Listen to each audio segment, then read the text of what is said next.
For more on the president's trip to the Middle East and the week's political headlines back here at home, we turn now to the analysis of Brooks and Capehart. That is New York Times columnist David Brooks and Jonathan Capehart, associate editor for The Washington Post. Great to see you both. Hey, Amna. Let's jump right in. The president's first foreign trip to the Middle East, those three nations we talked about earlier, Saudi Arabia, Qatar, and the United Arab Emirates. All places where the Trump family has deep business ties, and also a lot of headlines, David, right? We saw some investment deals signed. There was a meeting with the new Syrian leader, a man the U.S. has previously called a terrorist. Iran nuclear talks continue. What did you take away from that whole trip? I thought there were two really big stories. The first was the flip-flop on Iran. If people remember the Trump first term, he was the guy who walked away from the Iran nuclear deal that Barack Obama had signed, saying no deal. And now he's back into the deal business. And I happen to think this is the right move. Iran is much weaker than they were even 5 years ago. Israel has taken out Hamas and Hezbollah. The Iranian economy is much weaker. The Saudis, their rival, are much stronger.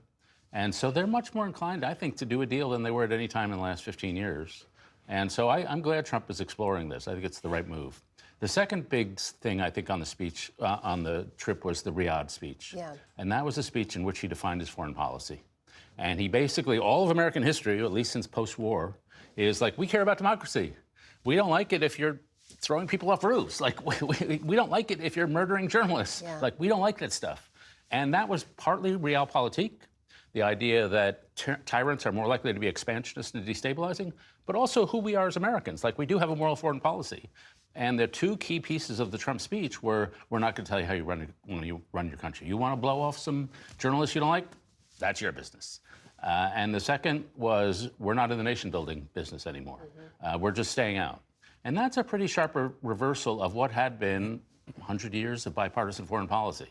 And we'll see if it's right, whether we should be tolerant of dictators, and we'll see whether Americans can stomach it, because we are defining our national identity by how we see ourselves acting abroad.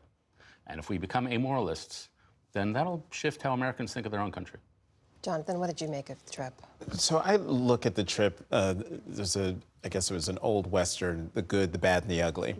David talked about the good, the flip on Iran, talking to the new leader of Syria and ending the sanctions, trying to give that new regime a leg up. The bad being what you were just talking about in terms of the president's speech. And then there's the ugly. So you'd be a stupid person if you didn't accept the free plane.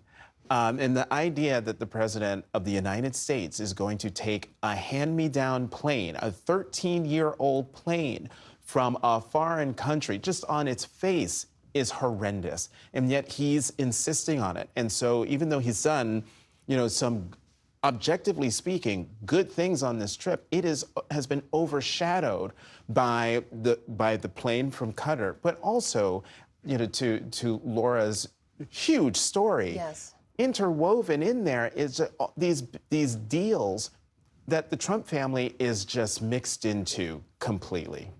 And we know they're going to continue to cover all of those stories as they unfold. On immigration-related headlines this week, I know you both were tracking, of course, the Supreme Court was hearing arguments on birthright citizenship, which is an issue the Supreme Court unanimously affirmed over 125 years ago, Congress codified 100 years ago.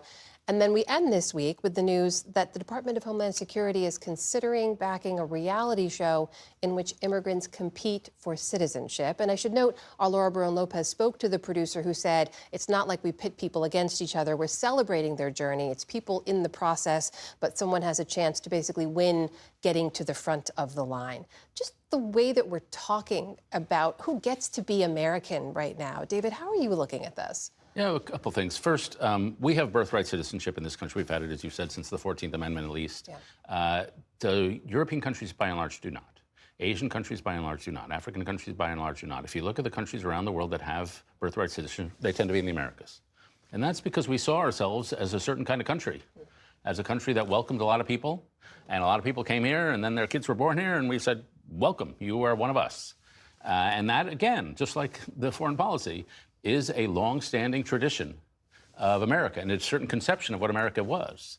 You go to non-birthright citizenship, which will not happen, by the way, because it's so unconstitutional. It's not even a little unconstitutional. It's major league unconstitutional. But you're looking at a European-style conservatism, not an American style. And again, that's Trump really breaking with a lot of traditions here.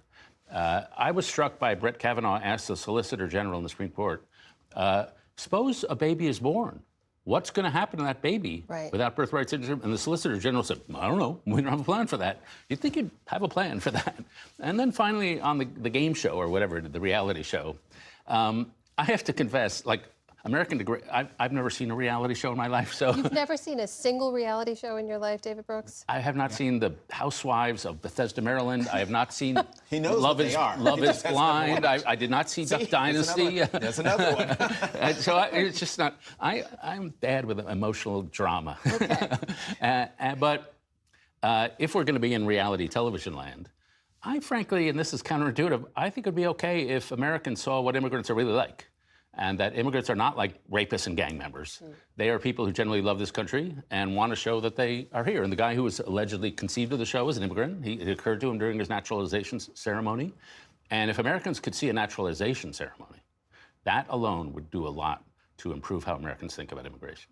Jonathan, what do you think? I've been to a naturalization ceremony, and it was one of the most beautiful things I've ever seen. However, in the time that we're in, and to be clear, this producer proposed this during the tail end of the Obama administration. This isn't something that's popped up just for the Trump administration, but you can't think about that television show without thinking about it in the context that we're living in, which is why I think a lot of people were thinking, wait, what, a Hunger Games for immigration, just because of how cruel the Trump administration has treated immigrants, treated migrants. I mean, I've watched reality television shows. Okay, well, one, RuPaul's Drag Race, which is a fabulous reality show. But I think that where we are right now, as wonderful as it would be for the American people to see immigrants who want to be in this country and do these competitions, I don't think if this producer ends up having conversations with the DHS secretary in the Trump administration, what things they would want put into this show that would make it just demeaning. And I just think, having read the interview that Laura did with the producer, it just strikes me that the guy has not read the room. He doesn't, I think, fully appreciate why his idea has hit like a lead balloon. We should note the Homeland Security spokesperson says it's in the early stages of vetting, and the secretary herself has not seen it or signed off on it. So we'll continue to keep an eye on that. Meanwhile, I'm dying to get both of your takes on this other story. We reported earlier on the former FBI director, James Comey, posting online this image, seashells arranged in 8647. Of course, Donald Trump is the 47th president. 86 has become slang for getting rid of something, shorthand for a military phrase. It can also mean to kill someone. And Comey says he didn't realize it meant that. That's why he deleted the post and apologized. There's still a federal investigation into this now. David, what did you think when you saw this? Well, I didn't know what 86 meant.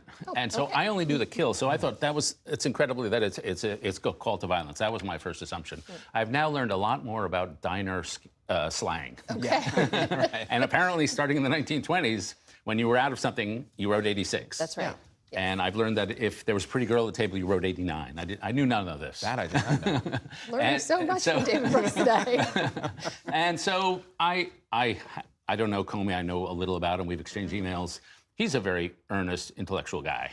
He's not an Instagram memester. And so I assume that it would not have occurred to him to do violence. I assume that his conception of 86 is from the diner or some other era where it just means we're out of this, let's get rid of this. And so I assume he's not the first person, myself included, to have sent really stupid texts. And so in retrospect, that was kind of stupid, but I don't think he meant, I would be shocked if there was evidence that he meant actual violence. Jonathan, what did you think of this? No, I mean, I agree with that. I just thought it was boneheaded. I mean, in our business, anytime I put anything on social media, I mentally go through all sorts of permutations. How will this be read? What will people think in this photo? What's in the photo? All the things I do before I put something on social media. The idea that the former FBI director didn't put all those numbers together and realize, maybe I shouldn't do that. But then, you know, I have to also factor in one more thing.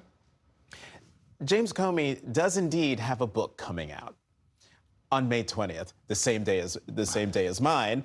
I'm not jealous.